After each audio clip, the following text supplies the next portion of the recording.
Invazija Rusije na Ukrajinu i sankcije Zapada protiv Moskve negativno su utjecali na globalnu ekonomiju, povisili cijene nafte, ugrozili zalihe hrane te povećali neizvjesnost u trenutku u kojem se svijet pokušava oporaviti od pandemije.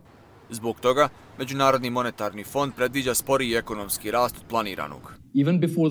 Čak i prije rata inflacija je u mnogim zemljama rasla zbog neravnomjernog odnosa u opskrbi i potražnji, te politika u vrijeme pandemije, što je dovelo do pooštrenih monetarnih politika.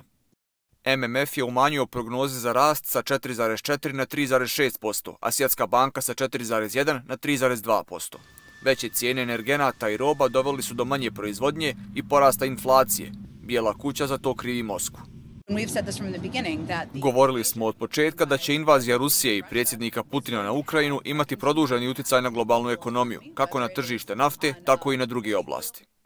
Na sve to naslanja se i usporavanje kineske ekonomije zbog čestih lockdowna radi omikron soja koronavirusa. Prije svega, Kina je uvela karantin od jedne sedmice za robe koje dolaze u Kinu.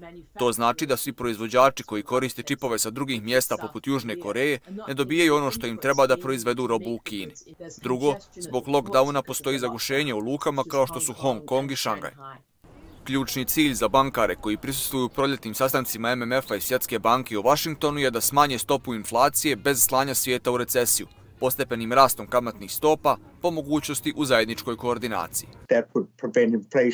To bi spriječilo da inflacija prelazi sa jednog mjesta na drugo, ali to je delikatan zadatak jer imamo tržišta dionica i nekretnina koja su veoma dinamična, tako da neće biti lako podići kamatne stope na način koji bi umanjio inflaciju bez da dovede do recesije. Vjerovatno su dozvolili inflaciji da previše odmakne ispred njih, da bi sada u ovoj fazi mogli napraviti jednostavno rješenje. Uslijed napora Zapada za izolaciju ruskog predsjednika Vladimira Putina, koordinacija bi mogla biti izazov. Sjedinjene države će preskočiti neke od sastanaka ministara financija članica grupe G20 kao vid protesta protiv sudjelovanja Moskve u radu grupe.